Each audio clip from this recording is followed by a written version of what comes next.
Excuse me, if anyone would like to speak on a matter, please sign in over here.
Good evening, everyone, and thank you for being here at our committee on ordinance. Today is April 12th, and the time is 5:33 p.m. Madam Clerk, roll call, please. Chairman Espinal, Present. Vice Chairwoman Peterson. Present. Councilwoman Harris is absent. Councilman Oscar Vargas. Present. Councilor Royas. Present. You have 4 present and 1 absent. You have a quorum. Thank you, Madam Clerk. If you kindly please read the first item on the agenda.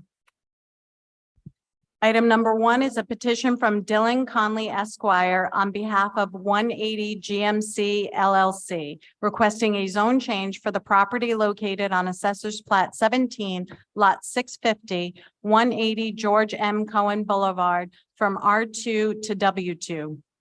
Thank you, Madam Clerk. We have a couple of exhibits on this. So I'll entertain a motion to enter into the record Exhibit 1 and Exhibit 1A. So moved. Motion is made by Councilor Peters and second by Councilor Vargas. All in favor, aye. Aye. Opposed? The ayes have it. Okay, so do we have anybody from the Department of Planning? Mr. Azar, please.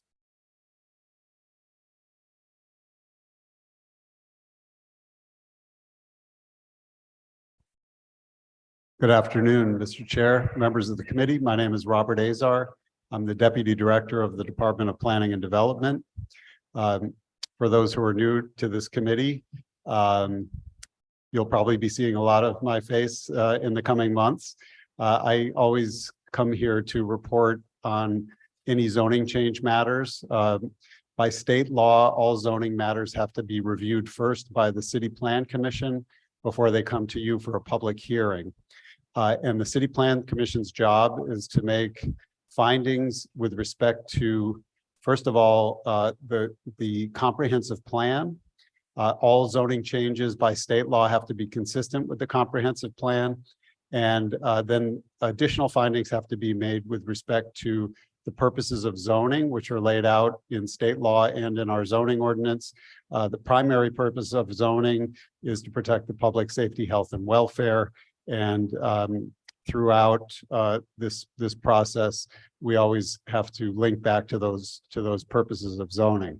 So with that said, this first petition is to change the zoning map. Most of the petitions that you're going to see coming before you are to change the zoning map. Usually they are filed by property owners because they want to do something that zoning doesn't allow. In this particular case, the building that occupies this property used to be a nursing home. And this is a giant building, but it's in a 2-family zoning district. How could you have such a giant building housing a nursing home in a 2-family zone?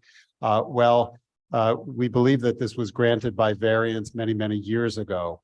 The variance route is really not available to most property owners in situations like this. A zoning change is much more appropriate, especially for a situation like this. In this case, the petition is to change to W2.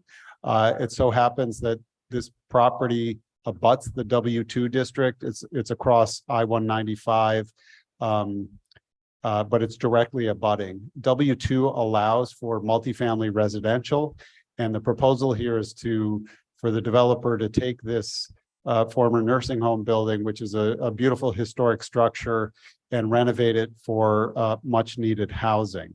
So this would be considered a multifamily development. That's not currently allowed in the R2 zone, but it would be allowed in the W2 zone. So simply put, this would simply stretch the W2 zoning 1 lot to the north. And the City Plan Commission recommendation is before you. The commission found that this zoning change would be consistent with the comprehensive plan, specifically the future land use map, and also with it would be consistent with the purposes of zoning as laid out in the ordinance. So with that, the commission voted unanimously to recommend that the council approve this change. Thank you, Mr. Eza. So just a quick question. So it is in complete agreement with that, with the findings of the CPC? Yes, sir. Yeah, thank you so much. Any question from my fellow colleagues? From Mr. Eza? Hearing none. Okay, Mr. Eza, thank you so much. Do we have anyone presenting on this matter?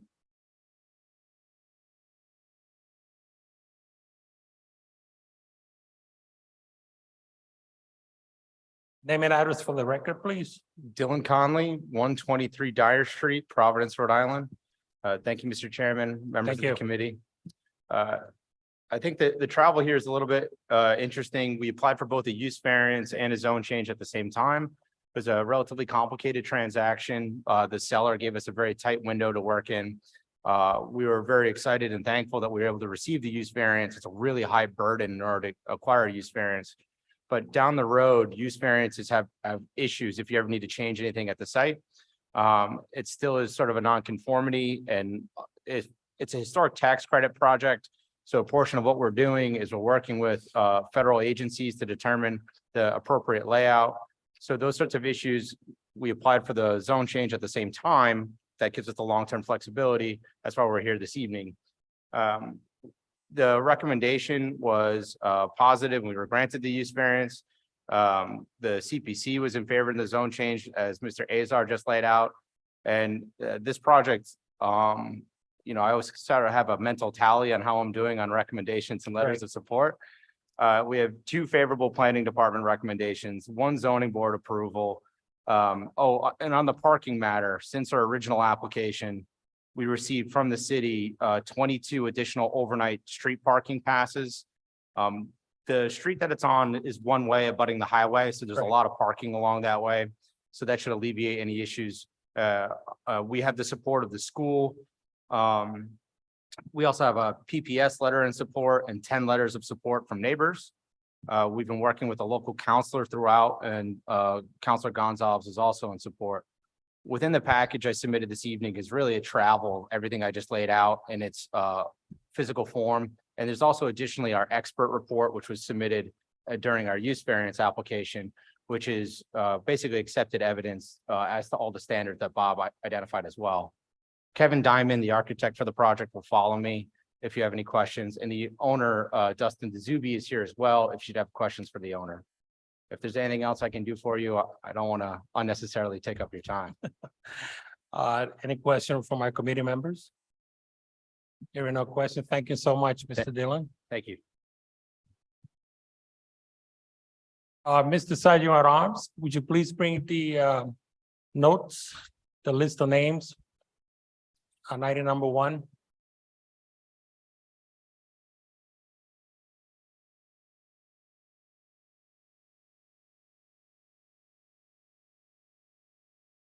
Thank you, sir. Okay, we are now open for public comment. Mr. Dillon already spoke. So calling out Mr. Kevin Dawood.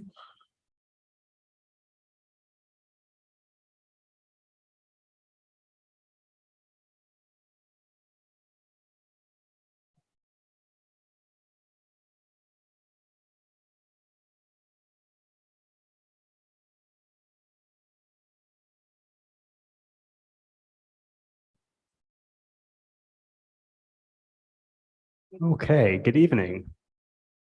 Just a second, Okay. Kevin. So I'll entertain a motion to add this exhibit marked as Exhibit 1B. So moved. Motion was, it's made and second, Councilman Peterson and Councilman Vargas. All in favor, aye. Aye, opposed, none, the ayes have it. This becomes Exhibit 1B. Okay, name and address for the record, please. Absolutely. Good evening. My name is Kevin Diamond, the principal architect of the project. My office is located at 269 Wickenden Street in Providence. Thank you. Excellent. So I will, I'll keep my comments brief. I just want to give a brief highlight, kind of overview of the project. What we're looking at here is a historic roughly 50,000 square foot brick structure. It's certainly a landmark of the neighborhood, really defining the edge of the India Point Park and the Fox Point neighborhood. It's certainly a beloved structure that everyone in the area certainly recognizes. Our proposal is to revitalize the structure and to repurpose it into housing, much needed housing. What we've come up with is a plan to really respect the history and the structure of the building, to try to work with what we have to the greatest extent possible. I would say one of the unique parts of this project is that it was truly guided by the principles of preservation, really working within the constraints of the history of the building. There's a lot of load-bearing masonry walls, a lot of partitions that define the space in a, quite frankly, a very logical manner. So we've taken that framework and used it to inform the plans for the new plans for how we're going to reuse the building as housing now, and it lays out very nicely, and we're very excited about bringing these new housing units to the area and continuing to revitalize this part of the neighborhood. In the packet that I passed out, there's some renderings of both of the exterior and also the interior. As you'll see from the renderings on the exterior, our plans are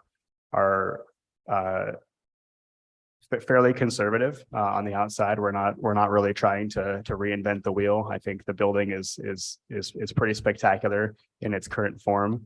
The majority of our scope of work is really just cleaning up what's there and fixing a lot of carpentry that has maybe been neglected over the last century or so, but nonetheless really beautiful details. There's also some site work we have proposed just to really streamline and optimize the parking lot and the vegetation, things that have become overgrown and maybe a little less practical over the years. But in terms of the exterior, I think that the final product will certainly be very much what it is today, just a much more refined and cleaned up version. Inside, pretty similarly, again, we're keeping a lot of the integrity, but proposing to create what we think will be comfortable, warm, and welcoming safe housing spaces for new residents in the neighborhood. So the building it's got a full basement. It's got 4 stories with a full attic story above, which will all contain housing units. So I welcome you to ask any questions that you may have, and I'd be glad to answer them. Thank you for your time. Kevin. Thanks. Any question from my committee members? Councilman Vargas? Thank you, Chair. The question is, I see every unit is different, Yes. different square feet. What about the rental? Will be different rental fees? I'm sorry. Will be different rentals? Yeah, of course, yeah. So the owner is here as well. He can speak a bit more to maybe the rental plan, but yeah, I mean, I think the beauty of this project, again, kind of back to the thesis of the project, is there's a lot of existing walls that define the space really nicely, and it didn't really make sense to move a lot of those things around. So what happened is you have some units that, because of the way that the building lays out naturally, are smaller, and then you have some units that are quite a bit larger, and we feel that actually to be a real positive for the building, rather than rolling out a handful of units that are all very repetitive and very much the same. You really have this nice play on space that's kind of a sort of a thoughtful way to lay it out. And I also think it's going to lend itself to having different types of renters that come in there, because they're going to be different size units which command different groups of folks. You will have any low income units in this building? Not that I'm aware of. And so you attracting students?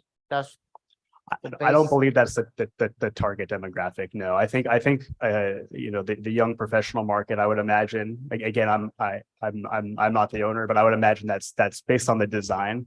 I've designed a lot of housing throughout my career, both student focused housing, young professional housing, and then very high end luxury housing. And this certainly falls squarely in sort of the professional sphere, folks who live and work in the city. Something that's going to really build in the vibrancy, the walkability, the scale of the neighborhood.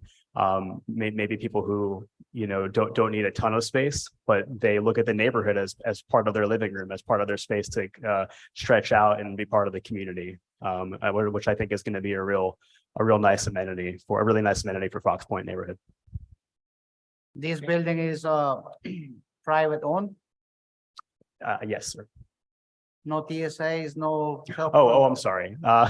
So in terms of the owner, I thought you were referring to something different. So in terms of the structure on that piece, there's pieces of that I may not know, so I don't necessarily want to say the wrong thing and and guess on that. The owner, I'm sure, would be more than happy to weigh in on those comments.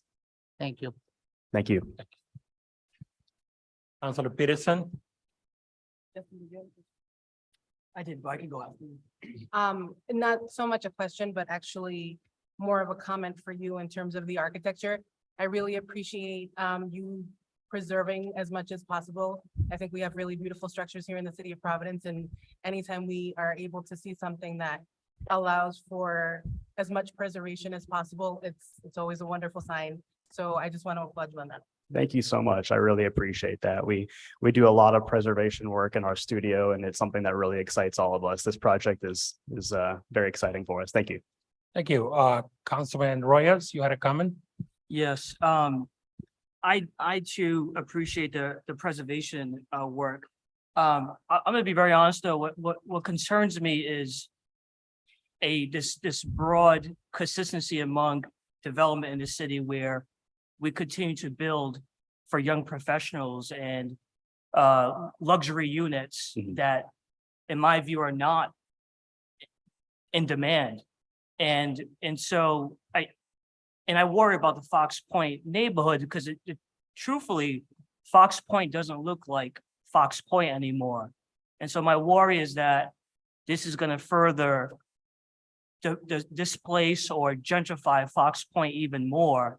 And so, my question, do you know what the market rate rents are for these units approximately? I don't have the rent roll with me, and it's been I'm not incredibly involved in that piece of this, unfortunately. I'm sorry. Okay. But I can understand your concern.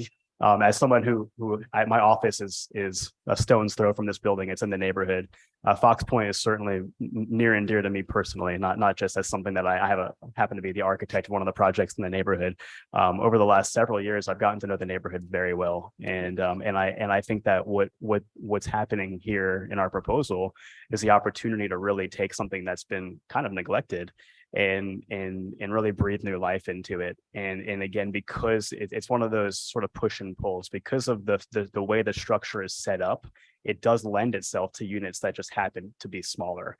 And I think if you wanted to sort of blow out many walls, many of which are load bearing, just the way that it's not a steel frame building like our common high rises that are going up, that I agree that are maybe sometimes could have different impacts in the city, that then really takes away from the preservation component. So it's a little bit of a push and a pull. And I will say there are several instances in this building where we did that, where it was structurally feasible without paying sort of the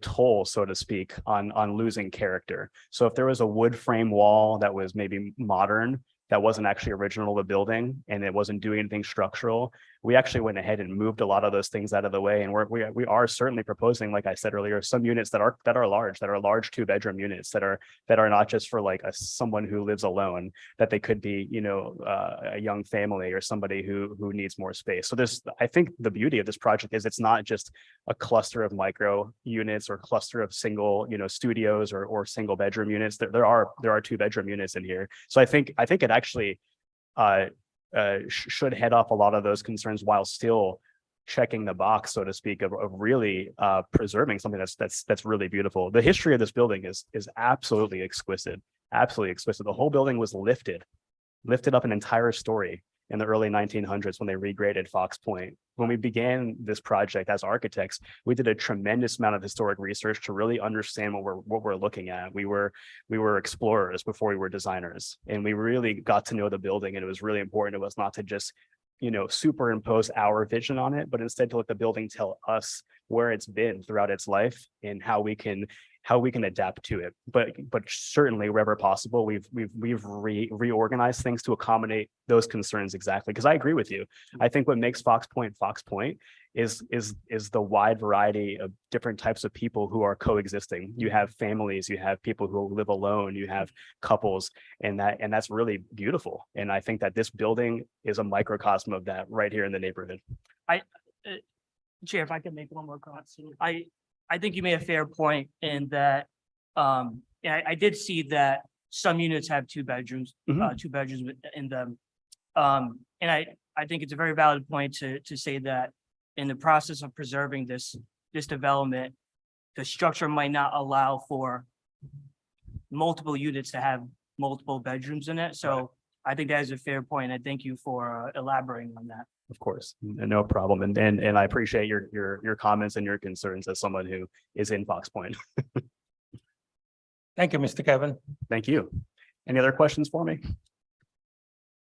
No, thank you. Fantastic. Have a wonderful evening. Thank Thank you.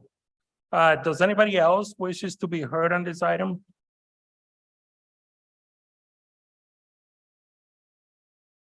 Okay, hearing none, we will now close this public hearing.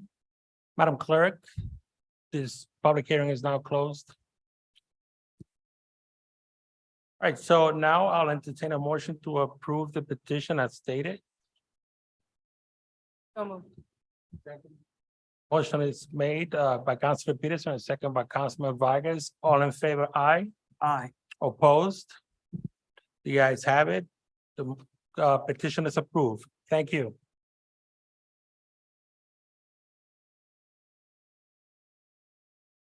We're all set.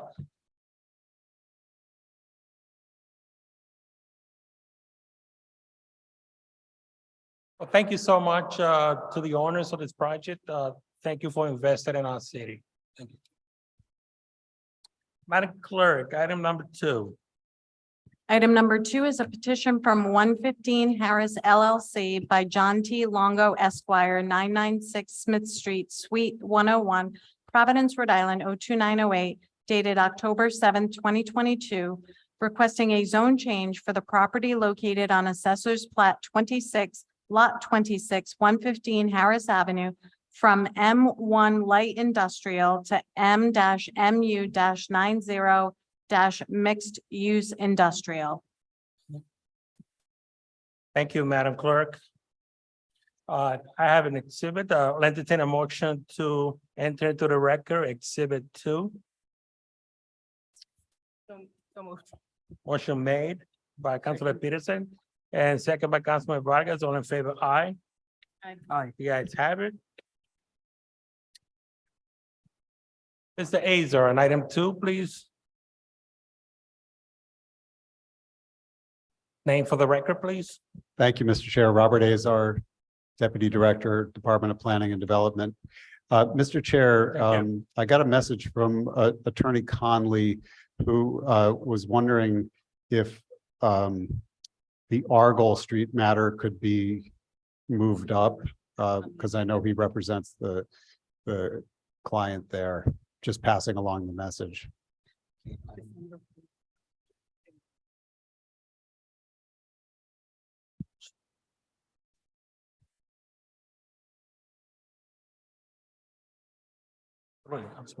So Mr. Azar, we'll finish for item number 2 now. Yep, And then right immediately following that, we'll take up item number 4. perfect.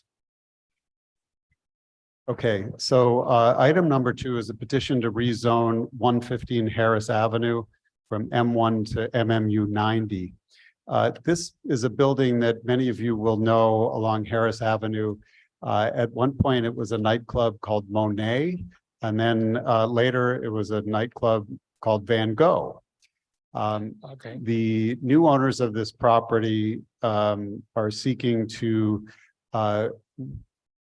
renovate the property. It's a historic old mill building, and they intend to turn it into, my understanding is either residential or a hotel or some sort of combination thereof. And this property is in the M1 zone, which is an industrial zone that doesn't allow for residential. But the MMU zone, which is a very closely related zone, it allows for industrial and mixed use. It does allow for residential. And you'll find in this area of the Valley neighborhood that the M1 and the MMU are kind of interspersed. In fact, this property is directly next to and across the street from MMU. So the City Plan Commission evaluated this for compliance with the comprehensive plan. And the plan is written in such a way that it gives flexibility so that the zoning can be changed between these two designations. Also, they felt that this was an appropriate use. It would preserve a historic structure, and it would allow for the adaptive reuse of the property. So with that, they made a recommendation to approve this and to recommend that the city council rezone this lot to MMU 90. Thank you, Mr. Azar. Any question for Mr. Azar from my committee members? Hearing none, thank you, Mr. Azar. Thank you. Right, do we have anybody presenting on this? Come right over.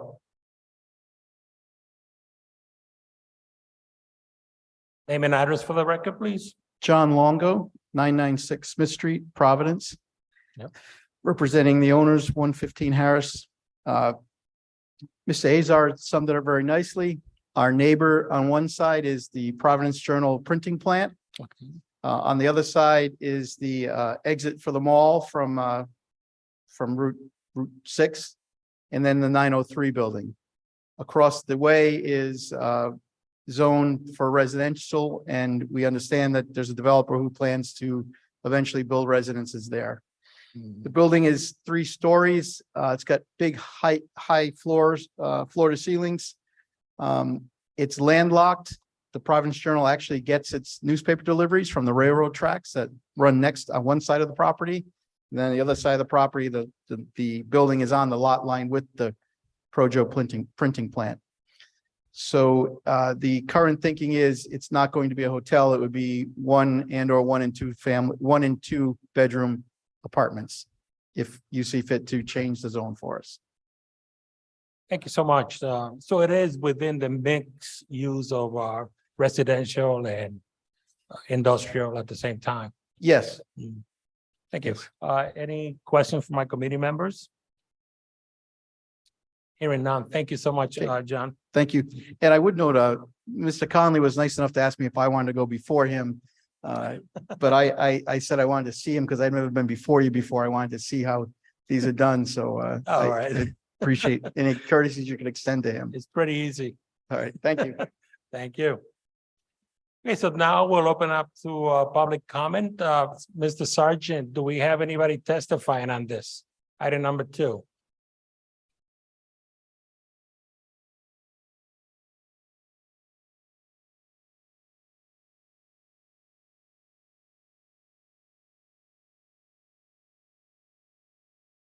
And that was actually Mr. John Longo, who already testified. Thank you so much, John.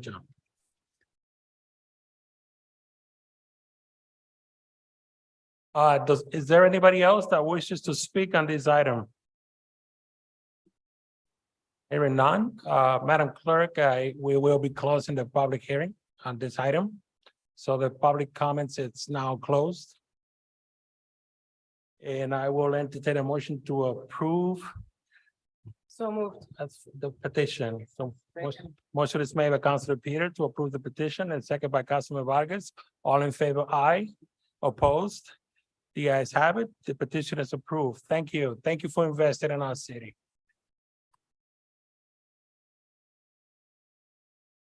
I'll entertain a motion to take an item out of order. So moved.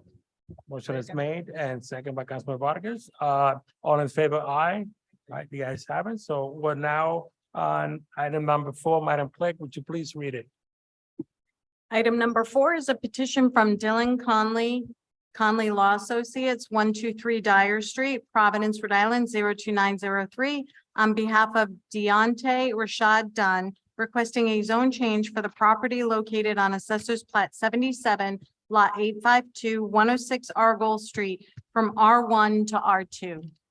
Thank you, Madam Clerk. I'll entertain a motion to enter exhibit 4 into the record. So moved. Motion made by Councilor Peterson, second by Councilman Vargas.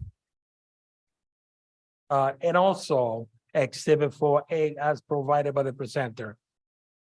Motion is made by Councilor So Peterson moved. and it's second by Councilman Vargas. All in favor, aye. The ayes have it. Thank you. Mr. Azar, please.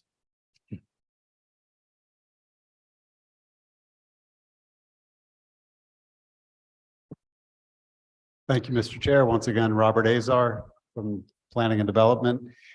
This is a zoning change for a piece of residential property.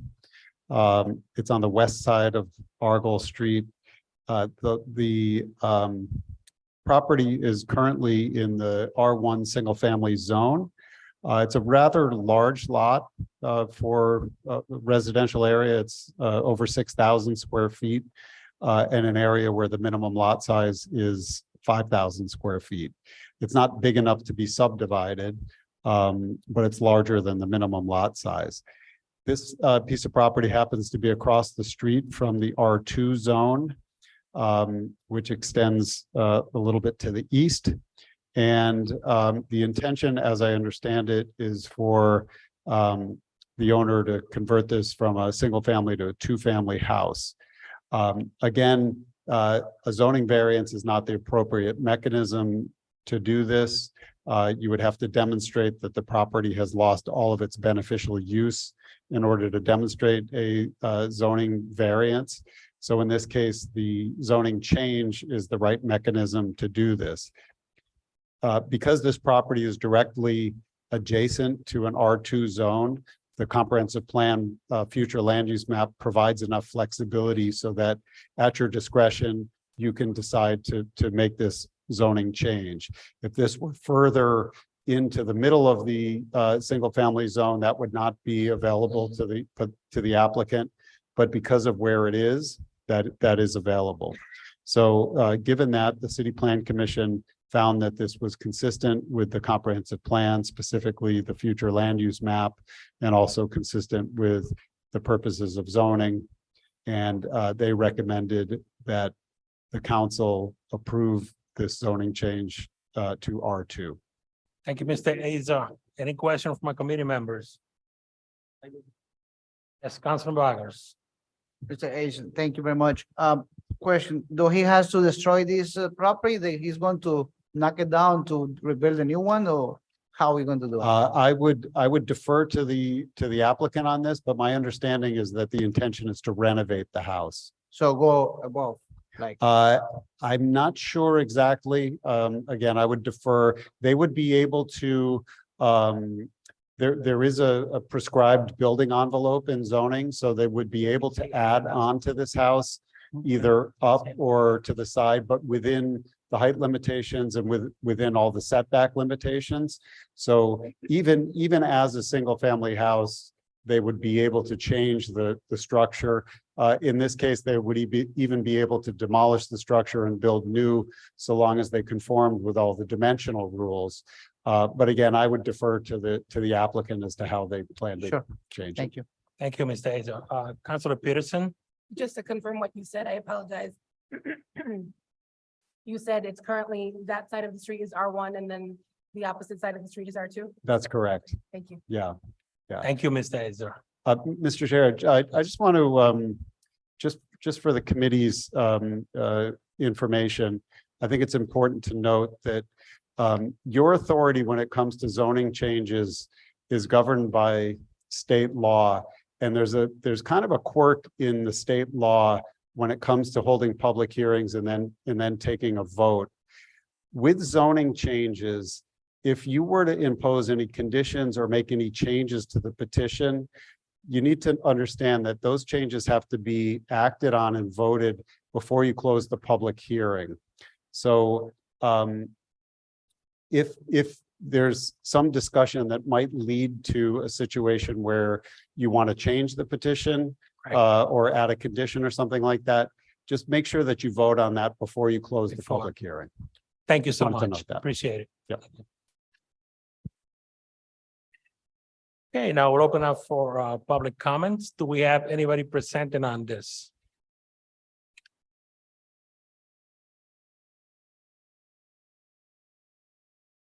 Thank you, Mr. Chairman. Dylan Conley on behalf of the applicant, one Thank you. 23 Dyer Street, 02903.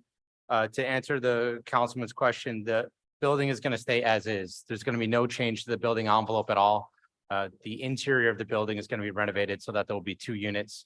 The applicant is here. He's going to follow me. He lives in the building. He's doing the work himself.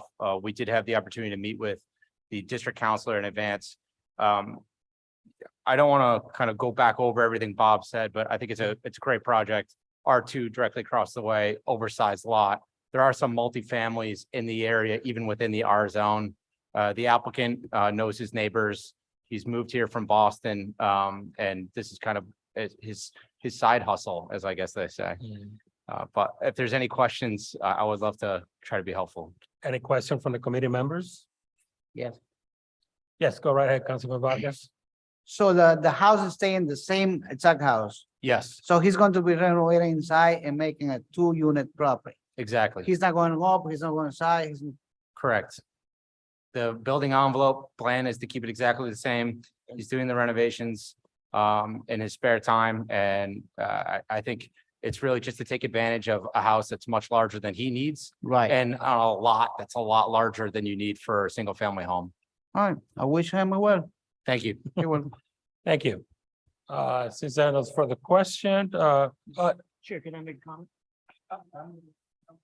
up to the attorney or? It's Mrs. Dillon, can you come back, please?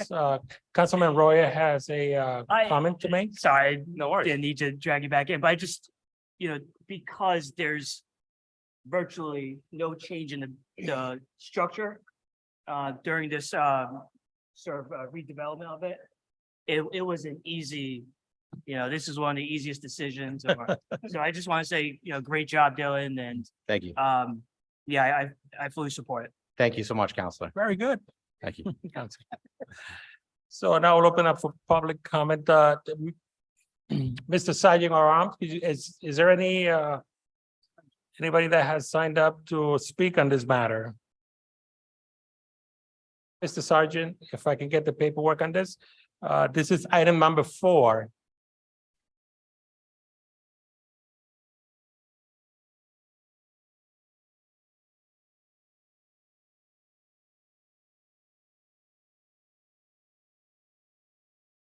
And that was Mr. Dylan Collin and Frank.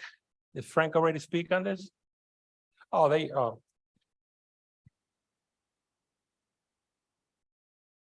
Name and address for the record, please. Good evening.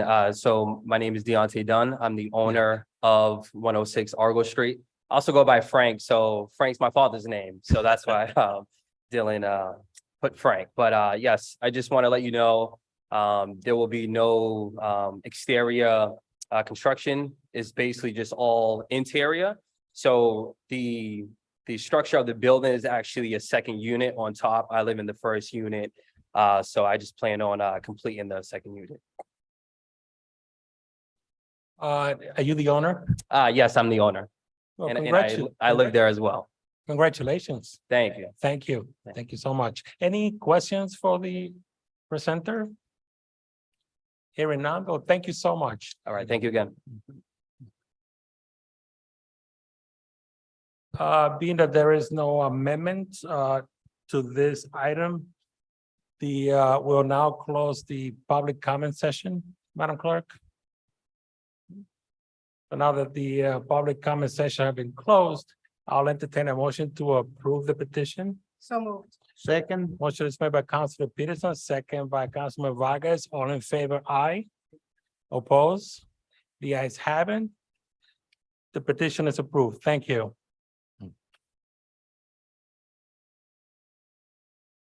Madam Clerk, item number 3, please. Item number 3 is a petition from LAC Northeast Developer LLC and Rajapo LLC requesting the City of Providence City Council to incorporate 322 Washington Street, Providence, Rhode Island, 02903, also being the City of Providence Tax Assessors Plat 25 Lot 464, the property in the Transit Oriented Development Overlay District, the TOD. Thank you, Madam Clerk. I'll entertain a motion to enter into the record Exhibit 3. So moved. second, Motion has been made by Councilor Peterson, second by Councilman Vargas. All in favor, aye. You guys have it. Exhibit is entered into the records. Mr. Azar, on number 3, please.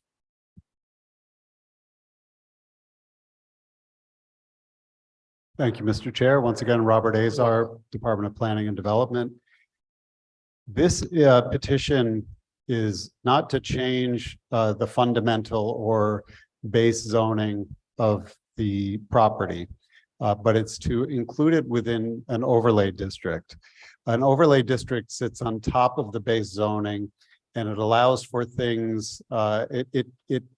Overlay districts can either impose further regulation or they can actually loosen the regulation of the underlying zone, and they typically serve a certain purpose. A historic district is a good example of an overlay district that's more restrictive. In this case, the transit-oriented development district loosens some regulations of the underlying zone. Specifically, it allows for a little bit more height. It allows for less parking. It does have some restrictions on certain uses that are sort of auto-oriented. The sole purpose of the transit-oriented development zone is to allow for higher density residential and commercial uses in proximity to transit lines. In this case, the TOD district exists in 2 places, in the vicinity of Broad Street and in the vicinity of North Main Street, both where the high frequency R line bus service runs. And the intention here is that as we try to accommodate more housing and more density in the city, we want to do it in a way that's well matched with our transportation networks. So downtown is an obvious example of an area that's well served by transit, but increasingly we see these higher frequency lines, and we want to encourage more development there. So with that said, this particular development at 322 Washington Street was approved by the City Plan Commission. It's currently approved as a 76-unit affordable housing project. But if they are allowed, if this zoning change is approved, they would increase that to 81 units, and it would allow for increased height as well, and it would allow for a reduction in the amount of parking that's required, given that it's in proximity to the transit line. So this piece of property is not currently within this transit-oriented development zone, but it's directly adjacent to that zone. You may know this lot, by the way. It's just across the street to the south from the public safety facility. It's a vacant lot. I believe this is where JR's Fast Lane used to be, for those of you who've been around for a little while. At any rate, the City Plan Commission was very much enthusiastic about this project, not just because it's putting high density housing where it's needed, but also because it has a significant affordable housing component as well. So this development really checks a lot of boxes, and changing the zoning for this property, we think is not only appropriate, but important for this project to move forward. So with that, the City Plan Commission did make a recommendation that you approve this, finding it consistent with the comprehensive plan, and also the purposes of zoning. Thank you, Mr. Azar. Any questions from our committee? Hearing none, thank you, Mr. Azar. Thank you. Oh, excuse me. Keep So, doing that. Councilor Chair, I'm Reyes? sorry. Bob, do you know what these sort of AMI?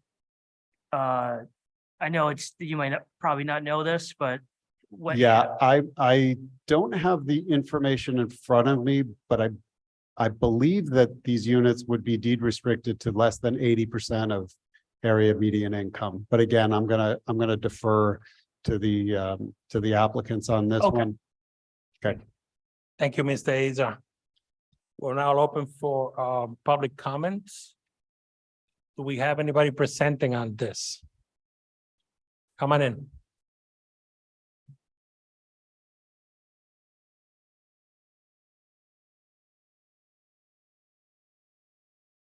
Name and address for the record, please. I'm sorry? Name and Yes. address. Chair, members of the committee, my name is Rob Stolzman. I'm an attorney at Adler, Pollock and Sheehan representing the applicant. Normally, I would have had Mr. Scott Shaw, Mr. Ted Seeley from the applicant here tonight. Mr. Shaw got called to an emergency meeting at the Boston Redevelopment Agency. Right. And Mr. Seeley unfortunately had a death in his family's attending a funeral. But we didn't want to delay this and mix up your timing and the timing of the project. So Thank you. in advance, I apologize for not having my client here, but I'm thoroughly familiar with the project. I'd also note I'm a resident of the city. I live in the first ward and my office is here and I've been working on projects in the 13th ward in Federal Hill for a long time. So we've become pretty familiar with the property. As Mr. Azar said, this is currently a vacant parking lot. There's been plans on the docket for hotels and try to redo perhaps an entertainment venue. And LAC, Lincoln Avenue Capital, is a national affordable housing developer. This is all they do. And as I mentioned earlier, Mr. Shaw heads up their New England office. And he's a contemporary of ours and grew up in New York and has lived in New Hampshire for many years now. And they look for infill sites and specifically sites in cities that have a desire to do affordable housing. And this project came on their radar and they were very excited to be their first project in Providence. And what it is, as Mr. Azar said, it's 76 units. It may go up to 81. We're not talking about a big swing here, and it has nothing to do with the cube. The volume of the building is set. In fact, the City Plan Commission approved the height waivers that would be allowed by right under the TOD. The very purpose of the TOD there is interesting, particularly for this site. You have a transit-oriented development overlay just to the south of this at Broad Street. We already have that there. And that service road is a very active bus route. And in fact, adjacent to this property on that service road already is a bus stop. And we've already been in discussions with RIPTA about improving that bus stop. Additionally, there's a pretty wide right of way that's owned by the Department of Transportation at this site. So we're working with DOT on an adopt a spot to activate that strip. So when you come up and if you're facing from the highway, the public safety building, this building will have an activated bus stop and a it's actually not that bad now, but it does get filled with trash and stuff, active greenway. So this is 76 units, a mix of 1 and 2 bedrooms. They're hoping they might be able to even configure and get some 3-bedroom units in there. 100% affordable. There's an app and it's probably, I think it's a mix of 60 AMI and 80 AMI. They're going to do a split. So it's true affordable. And I'm a big advocate for workforce housing and low mod, all the different, we need everything in Providence, but this really is the sweet spot of affordable. They have an application pending. The applicant has an application pending at Rhode Island Housing for use of bond funds. And I think the chair may have been involved. The city has recently approved in February, approved a PRA allocation of $2 million to this project too, out of the city funds. So this project does have a lot of momentum and support from the City Plan Commission. So why the TOD zone for this property? The real benefit for this project, again, we're not going to increase the height. The cube is set, might alter the units a little bit, but we can live with 76. It's not to get more units. The parking configuration, if we're required to comply with the C2 parking, would require half of the first floor to be indoor parking. And if we can eliminate those spaces indoor and just have the outdoor parking in the back and do a courtyard of parking, we can move the amenities. There'll be a community room, a fitness center. We can move those to Washington Street. And rather than have a wooden slat wall on the pedestrian walkway there, we can have glass and they activate the interaction between the building and Washington Street. And so the whole first floor gets better activated with the transportation-oriented, transit-oriented district overlay. Correct. So that's the bulk of the story. I have a rendering. I've got some renderings if you're interested to show. It's a mix of clapboard and slat siding. We went through great detail with the City Plan Commission. Your staff and Plan Commission's very diligent on the design and overlay, the design requirements under the C2. And I think this is going to be a real amenity, a real addition to the fabric of the city. Well, thank you, John. So let me just open up for questions from my committee. I'm sure they have some. Councilor Peterson. Thank you very much for your presentation. I appreciate it. My question is actually with regards, you mentioned that they're still trying to secure the financing from Rhode Island Housing in an effort to be able to make this truly 60%, 80% AMI, correct? That's correct. Okay, what happens if it doesn't go through? Well, if the financing packages don't come through, then the project probably, well, I shouldn't say probably, the project might not proceed. It's really all the approvals are based on the affordable. This is what we're here before you for is strictly the transit-oriented development. But we would have to go back to the drawing board completely and start all over with the City Plan Commission, development plan review, if not the CPC for major land development. So I don't know the answer to that. And I don't think anybody knows what happens if the capital stack doesn't come together. I would say, and I don't mean to speak optimistically, I've done a lot of this housing. This project checks a lot of the boxes for Rhode Island Housing, and we've been very much encouraged by the response so far at Rhode Island Housing. So the city needs the housing. It's at the edge of Federal Hill. It's across the walkway from downtown. It's radius of walkability, being on the bus route, et cetera. And actually, we put in our application that we were seeking the TOD overlay because it also encourages bus use, public transit. Can I just ask a follow-up? Absolutely, go ahead. And this is the last question I have. I'm here as long as you'd like me. The petitioner, LAC Northeast Developer, strictly affordable housing, or do they have properties that are high-end luxury, something along those lines? Yeah, this company is unusual. They nationally focus on affordable housing. They're started out in California and have moved back to the Northeast, and they have projects coast to coast, Florida to New Hampshire. I don't know if they have any in Maine, but I think they do. But I think they're widespread. It's a Lincoln Avenue capital. And they have a pretty easy, even I could get on their website and figure it out. And believe me, that's no easy task for me. Any other questions from committee members? Councilor Reyes, please. Thank you for joining us today. I just had a question. When the 60 to 80% AMI, what would be the number, roughly the approximate number for sort of the rental, the cost of rent in these units given 60, 80% AMI? I only ask, I only say that, sir, because as we get closer to downtown and there is this component of 60%, 80% AMI, which I do truly appreciate. What you find is once those numbers are calculated,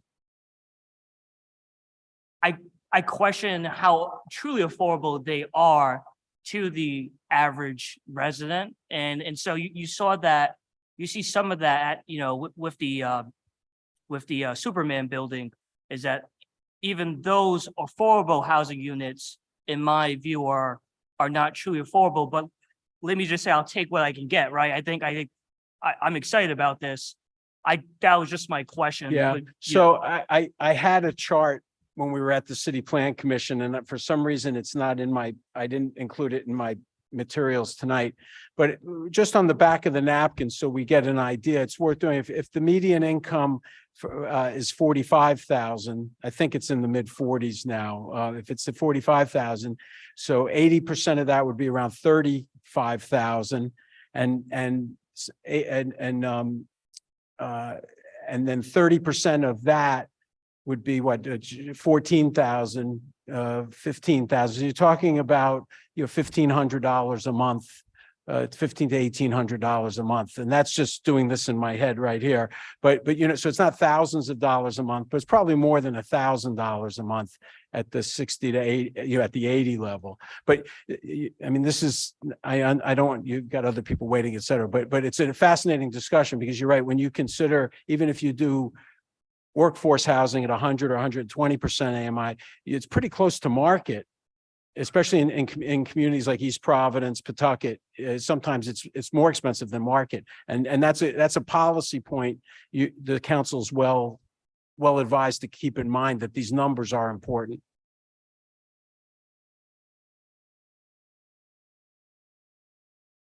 Thank you. And I'll remain so much. available for any questions. Thank you. Well, I'll open up, Mr. Sergeant Aram, please. If you could bring me the signing sheet for item number, what? Number 3.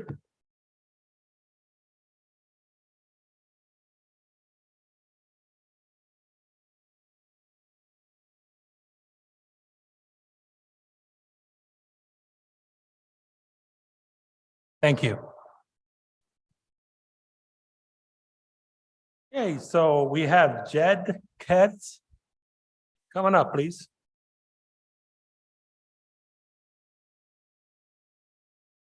Thank you very much. Name and address for the record, Jed please. Keltz, I live at 715 Westminster. Thank you. Go right ahead. All right, so this seems like an uphill battle, but so we're the little guy. This is in our backyard.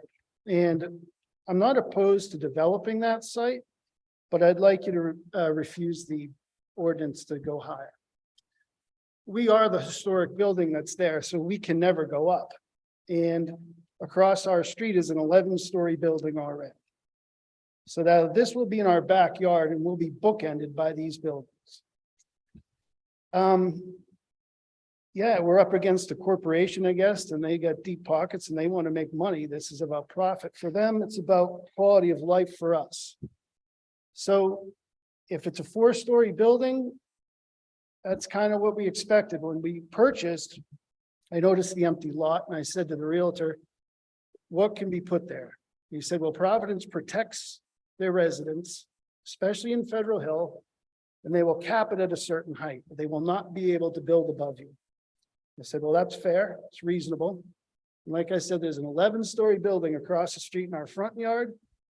And now you want to put this in our backyard. They're not going to live there. We live there. And on Federal Hill, probably thousands of people come before you to get variances for height restrictions, and they don't get them because you're protecting the people, the residents. I just ask for the same courtesy. Imagine your home, somebody built 2 tall buildings and bookended you.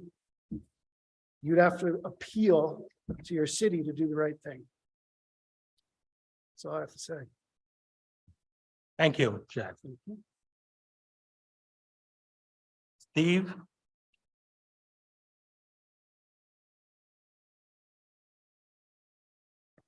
Name and address for the record, please. Thank you, Chair and Committee. My name is Steve Brock. I live at 715 Westminster Street, Unit 1.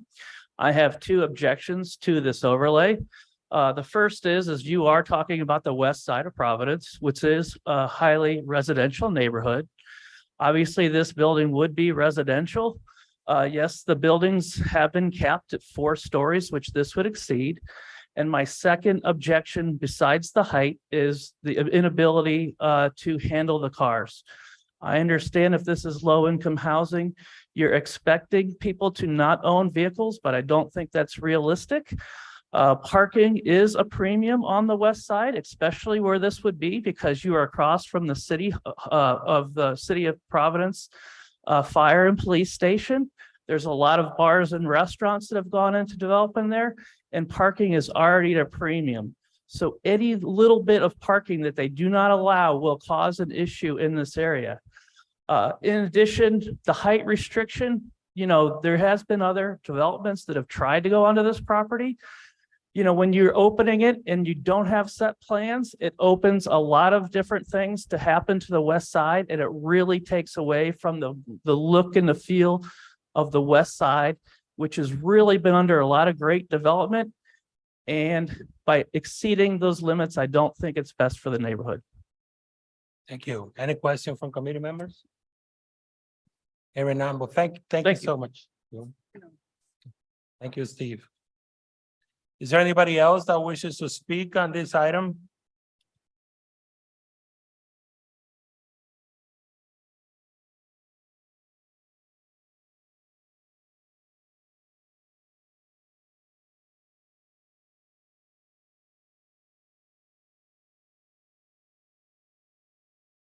I apologize. I have a quick question. Councilor Peterson? I'm trying to figure out in my paperwork what how many stories it's going up. So it's from 4, it's going up to 5 stories? Is that what it is? I apologize. I couldn't find it in here. Who's gonna answer that? Is that gonna be Mr. Azar, please? So the City Plan Commission has already approved this as a 6-story building under the existing zoning. Whether this TOD overlay is applied or not, it's approved as a 6-story building. Right. So it's And- gonna be, it's and- gonna be and- 6. Yeah, and the justification, the City Plan Commission has the ability to add an additional 2 floors to buildings within commercial zones for provisions of certain amenities, one of those being affordable housing. And so that they found that this was providing affordable housing. And as Mr. Stolzman says, between 60 and 80% of area median income. And that can justify that. So it's already been approved. But so whether the council approves this TOD zone or not, that's been approved. And yeah, that's all I'll say about it. Thank you. Just so it is an agreement with the findings of the CPC. Thank you. Thank you. Is anybody else wishes to speak on this item? Hearing none, and being that there is no amendment to this item, I will now close the public comments on this. So now that public comments have been closed, I'll entertain a motion to approve the petition. So moved. Second. Motion is made by Councilor Peterson, second by Councilor Vargas. All in favor, aye. Opposed? The ayes have it. Petition is approved. Thank you. Madam Clerk, item number 5, please. Item number 5 is a petition from Hope Johnson, Peace, Love, and Power Counseling and Consulting Services, LLC, 47 Sassafras Street, Providence, Rhode Island, 02907, requesting a zone change for the property located on Assessor's Plat 45, Lot 892, from R3 Residential District to RP Residential Professional District. Thank you, Madam Clerk. Mr. Azar? Exhibit 5. Huh? Exhibit 5. Oh, excuse me. So I'll entertain a motion to enter into the record, Exhibit 5. So moved. Second. Motion is made by Councilor Peterson, second by Councilor Vargas. All in favor, aye. Aye. Opposed? The ayes have it. The exhibit is entered into the record. Mr. Azar, please.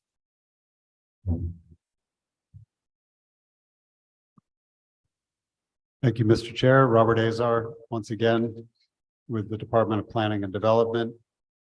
This is an individual piece of property on the south side. This is in the 3-family residential district, but it's actually a commercial building. It's a one-story commercial building. I believe it has had a use as a mercantile establishment. And the person who purchased this property intends to use it as an office for a therapist's office, excuse me. And in the R3 zoning district, we allow for some commercial activity to take place, but generally it would have to be owner occupied. You could do what's called a home occupation, where if you lived in the building, you could have a therapist's office or a small office or something like that. But if it's not going to be owner occupied, it's not going to be allowed in one of the handful of residential zones that we have, with one exception, and that's the residential professional district. That's a zone that allows for both residential uses and professional offices, and the operator of the professional office does not have to live on the property. And this property is within an area of the city that the comprehensive plan allows for a range of zoning districts, including the residential professional district. So given the fact that this is already a commercial building in its original intent and use, that it has been used for commercial in the past, and that the residential professional district would allow for this counseling office to operate as by right. The City Plan Commission found that this was appropriate, consistent with the comprehensive plan, and consistent with the purposes of zoning, and therefore they recommended that the council approve this zoning change. Thank you, Mr. Azar. Any questions? Councilor Peterson? Just to clarify, the agenda says 47 Sassafras. Oh, never mind. It does, yeah. I just caught it. Never mind. Yeah, no, I was confused by that as well. This particular petition does not mention the name, the street name. It mentions the plat and lot, but it's 112 Bogdan Street. Thank you very much. 112 Bogdan Street. Mr. Sergeant, please, we'll open up for public comments. Would you bring up the signing sheet for number 5, please?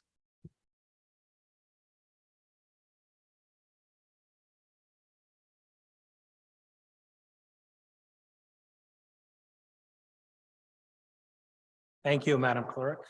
Hope Johnson.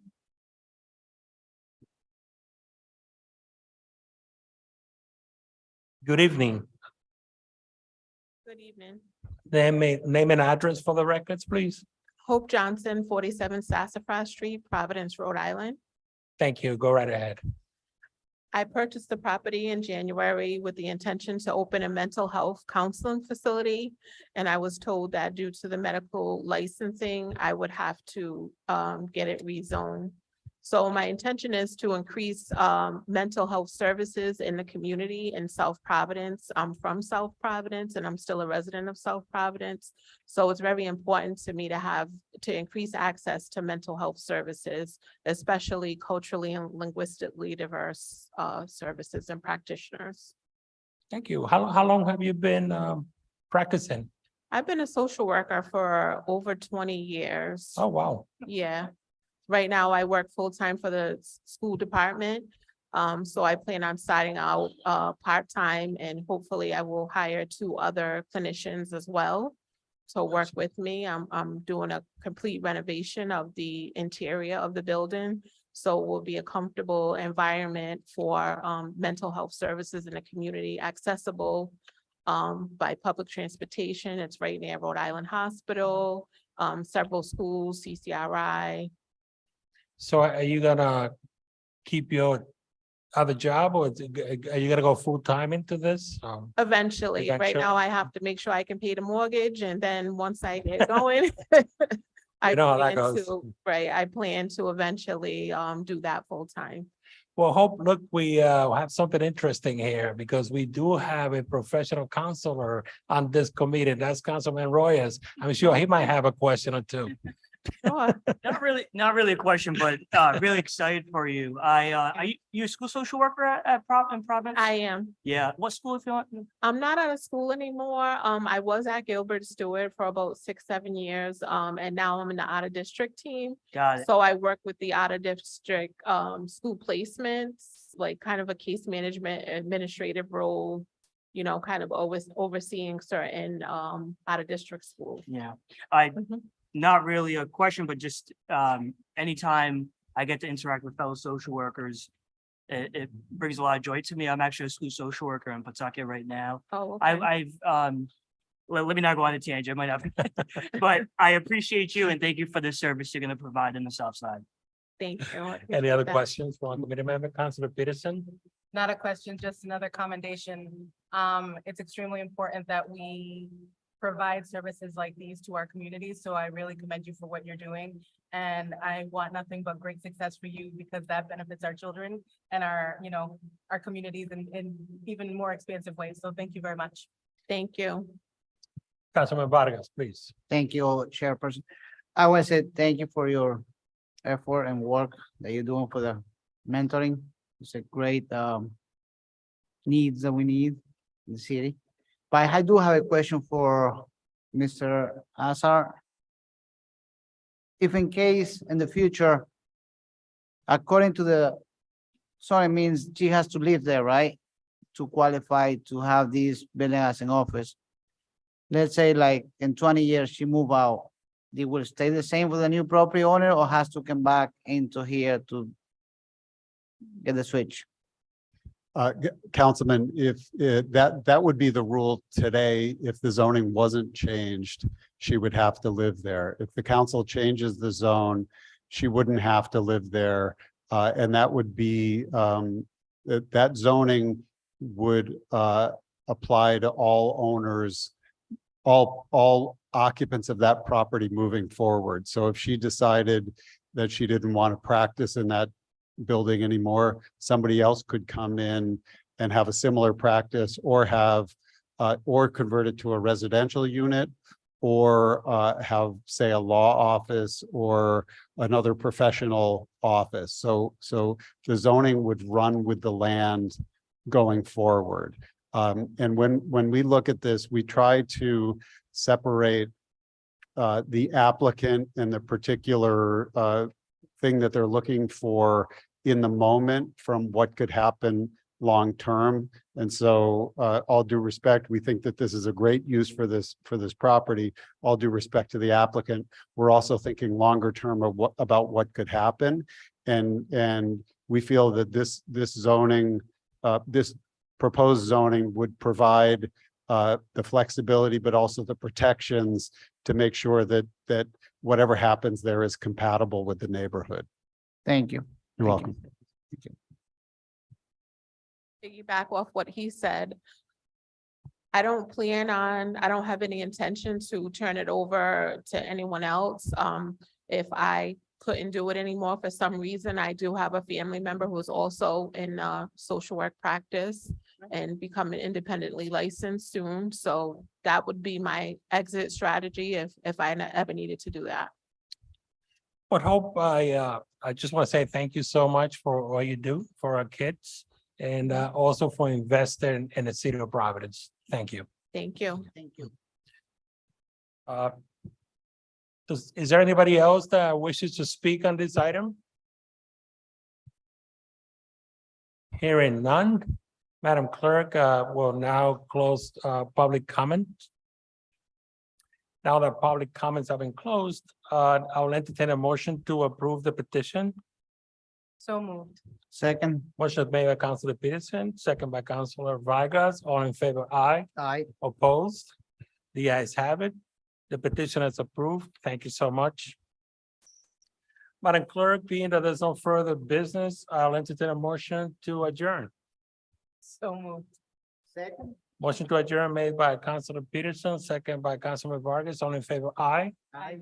The ayes have it. Meeting is adjourned. Thank you so much.